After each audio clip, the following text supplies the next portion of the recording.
নির্বাচনের আগে কার্যত রণক্ষেত্র চেহারা নিল বাগুইহাটি। তৃণমূলের দুই গোষ্ঠীর সংঘর্ষে এবারে উত্তপ্ত গোটা এলাকা। শুধু তাই নয়, এক তৃণমূল কর্মীকে পিটিয়ে খুনের অভিযোগ উঠল অপর গোষ্ঠীর বিরুদ্ধে। আর তাতেই চাপ বেড়েছে রাজ্যের শাসক দলের। আসলে ঘটনাটা ঠিক কি ঘটেছে? তৃণমূলের গোষ্ঠী কোন্দলের জেরে শনিবার রাতে উত্তপ্ত হয়ে ওঠে বাগুইহাটি অর্জুনপুর পশ্চিমপাড়া এলাকা। দফায় দফায় সংঘর্ষ, চলে ইট বৃষ্টি। এই ঘটনায় আহত হন বেশ কয়েকজন। ঘটনাস্থলে পুলিশ আসে এবং তারপরে খানিকটা প্রশমিত হয়।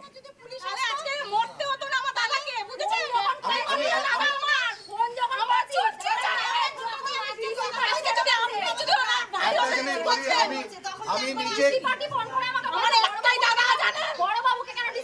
আরে আরে বল শোনো, কালকে একজন আচ্ছা, আমি কালকে রাতের বেলা অনেক রাত অব্দি আর্জি করেছিলাম, কোনো একটা পেশেন্টের ব্যাপারে ছিলাম, আমি নিজে ওখানে ছিলাম। পুনরায় এলাকা বিদ্যুৎ বিচ্ছিন্ন করে দিলে পরে আবার সংঘর্ষ বাধে। এরপরেই সঞ্জীব দাস ওরফে পটলা ইটের আঘাতে আহত হয়। অভিযোগ যে এরপরেই তাকে টেনে নিয়ে এসে রাস্তায় ফেলে রড দিয়ে ইট দিয়ে মাথায় আঘাত করা হয়। তাকে রক্তাক্ত অবস্থায় স্থানীয়রা আরজিকর হাসপাতালে নিয়ে গেলে ডাক্তাররা তাকে মৃত বলে ঘোষণা করে। এরপরে এলাকায় রীতিমতো উত্তেজনা ছড়িয়ে ফেলে।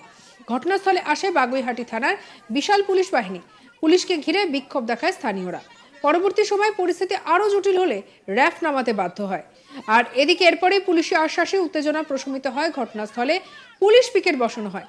রবিবার দুপুরে ঘটনাস্থলে পৌঁছায় মিজাননগর কর্পোরেশনের ৮ নম্বর ওয়ার্ডের কাউন্সিলর এবং মেয়র পরিষদ দেবরাজ চক্রবর্তী। তাকে ঘিরে বিক্ষোভ দেখাতে শুরু করেন মৃতের পরিবারের লোকজন এবং স্থানীয় মানুষজন। পরিবারের দাবি যে এই ঘটনায় কাউন্সিলর থেকে শুরু করে কেউই সাহায্য করেনি। পুলিশ এসে প্রমাণ লোপাট করে দিয়েছে। আমরা চাই ২৪ ঘন্টার মধ্যে দোষীদেরকে ফাঁসি দিতে হবে। কি বলছেন শুনুন। পায়েল দাসের কথা শুনবো।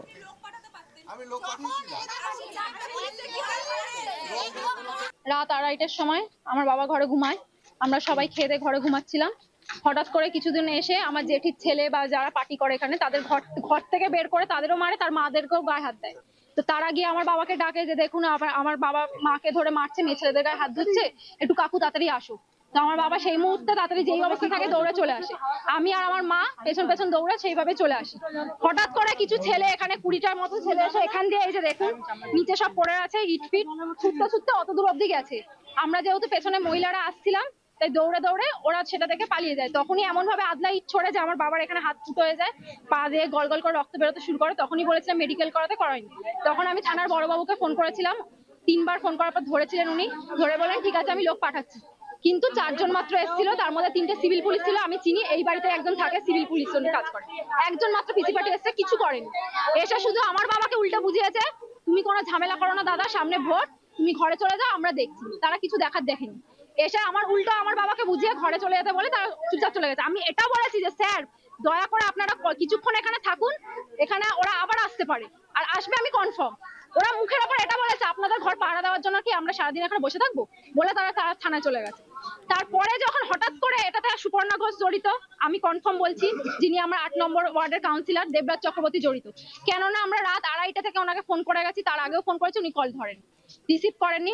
আমাদের কাউন্সিলরও কোনো হেল্প করেনি, আমাদের দেবরাজ চক্রবর্তীও কোনো হেল্প করেনি। তারপরে যখন রাত কিছুক্ষণ হওয়ার পর হঠাৎ করে, নাহলে ওরা সিসি লাইন কি করে অফ করতে পারে? যেখান থেকে ঝামেলা হচ্ছে, ৪ রাস্তার মধ্যে থেকে ঝামেলা হয়েছে, আমাদের বাড়ি অব্দি লাইন অফ ছিল। আর পুরো বাকি পাড়ার সবার কারেন্ট ছিল, সবার বাড়িতে বাড়িতে কারেন্ট ছিল। শুধুমাত্র ৪ রাস্তার মধ্যে থেকে আমাদের বাড়ির অব্দি কারেন্ট, পুরো পাড়ার অফ ছিল, সবার বাড়ির কারেন্ট অফ ছিল। সবার বাড়ির কারেন্ট অফ ছিল বলে আমরা রাস্তায় বসে হাওয়া খাচ্ছিলাম। হঠাৎ করে সেই অন্ধকার মুহূর্তে পেছন দিয়ে কিছু জন ঢোকে, ৩০-৪০ জন ঢুকে প্রথমে আমাদের ঘরের জানলা ভাঙে, ওখানে কাজগুলো পড়েছিল, পুলিশরা সেটা প্রমাণ এসে লুট করে দিয়েছে। কিছুক্ষণ আগে এসে ঝাড়ফাট দিয়ে সব কাজ নিয়ে চলে গেছে প্রমাণপত্র। যাই হোক, এসে সেটা দেখলাম। তো ওখানে জানলা ভাঙা হয়েছে, আমাদের বাড়িতে দরজায় লাথি মারা হয়েছে। বোন ঘরে একা ছিল, সেই জন্য আমরা ভয় পেয়ে শুধুমাত্র আমি, মা আর বাবা ছিলাম ওখানে বসে, আমরা ৩ জনই দৌড় মারি বোনকে, যেহেতু ঘরে একা আছে। সেই সময় উল্টো ওরা ওদিক দিয়ে আসে, এসে অ্যাটাক করে। প্রত্যেকের হাতে ছিল দা, প্রত্যেকের হাতে চাপড় ছিল, প্রত্যেকের হাতে রড ছিল, প্রত্যেকের হাতে কাঁচের বোতল ছিল, আর আমাদের হাতে কিচ্ছু ছিল না। কারণ আমরা জানতাম না, প্রস্তুতি নিয়ে যে আমাদের হঠাৎ করে এসে ঝামেলা করবে। আর আমরা ২টো মেয়ে ছেলে ছিলাম, একজনই ছেলে ছিল। এসেই হট করে এত বড় একটা আদলা ইট ডিমে ছড়ে আমার পেটে লাগে। আমি দৌড়ে দৌড়ে কিছুটা এগিয়ে এসে দাঁড়াই। সেই মুহূর্তে মা বাবাকে বাঁচানোর জন্য হাত দিয়ে আটকায়, কিন্তু বাঁচাতে পারে না। তারা মারপিট চালু করে দেয় এবং মা বাঁচাচ্ছিল বলে মাকে ড্রেনের মধ্যে ঢুকিয়ে মায়ের জামায় কাদা লেগে আছে এখনো। মাকে ড্রেনের মধ্যে ঢুকিয়ে মাকে চট থাপড়া মারলে চুরির মুঠি ধরে মারা হয়, মাকেও মারা হয়, মেয়ে ছেলের গায়ে হাত তোলা হয়, এমনকি কোপ দেওয়া হয়। সে দা বা চাপড় দিয়ে আমার বাবার এখান দিয়ে কোপ মারা হয়, এখান দিয়ে কোপ মারা হয়, তারপরও মানুষটা হয়তো বেঁচে ছিল। কিন্তু বাবার এই রিসেন্টলি 1 বছর আগে মাথায় ব্রেন টিউমার হয়েছিল, সেই ব্যথা জায়গাতেই বারবার রড দিয়ে গুতিয়ে গুতিয়ে জায়গাটা ফুটো করা হয়, করে তাকে ড্রেনের মধ্যে ছুঁড়ে ফেলে দিয়ে চলে যাওয়া হয়। কারা এসেছিলেন, কারা মারতে এসেছিলেন? ঘটু লোকেরা এরা তৃণমূল কি- পার্টি করে। কোকিল আর আপনার বাবা? আমার বাবাও তৃণমূল পার্টিই করে। এর মধ্যে আমার বাবার কোনো দোষ নেই, কারণ আমরা নিজেরা প্রস্তুত ছিলাম, স্পটে ছিলাম, ঘরে ছিল। ওরা হুট করে এসে ঝামেলা ছিল, আর ওরা কোনো পার্টি না, পার্টি থেকে ওদের গুন্ডামো করার জন্য রাখা হয়েছে। ওরা পলিটিক্সের সাপোর্ট নিয়ে গুন্ডামো করে, কেননা ওরা এর আগেও কি মনে হয় কেন মানলো? সামনে ভোট, ওই জন্য বয়স হয়ে গেছে, এখন কিছু করতে পারছে না, বাবা বসে গেছে। আর এদিকে ডিসি ঐশ্বর্য সাগর কি বলছেন শুনবো।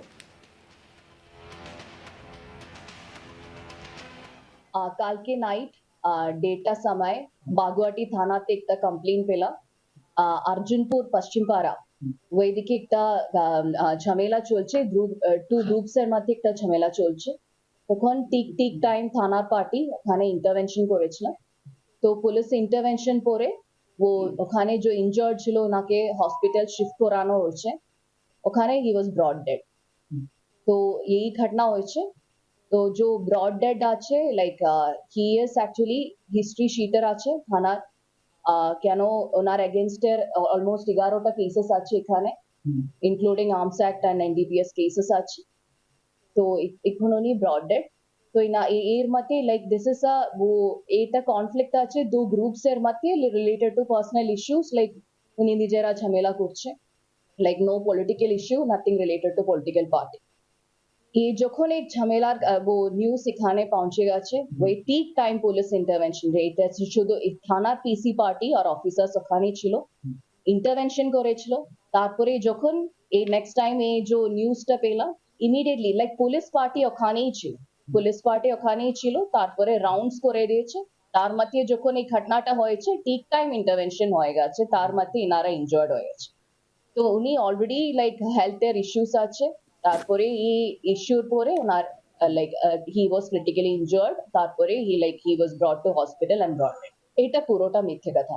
এখান থেকে পুলিশ পার্টি আর আমার পিসি পার্টি পুরোটা ওখানে অ্যাটেন্ড করলে তারপরে লাইক ঠিক ইন্টারভেনশনটা করানো হয়েছে, এটা মিথ্যে কথা। মদ খেয়ে দো পার্টিস মধ্যে ঝামেলা হয়েছে আর পার্সোনাল ইস্যুস আছে, আর কিছু পুরানো পার্সোনাল ইস্যুস আছে, এর মধ্যে একটু ঝামেলা চলছে। টোটাল 13 অ্যাকিউজ কে এখন পর্যন্ত আমরা 13 অ্যাকিউজ কে অ্যারেস্ট করা ডিটেইন করানো হয়েছে।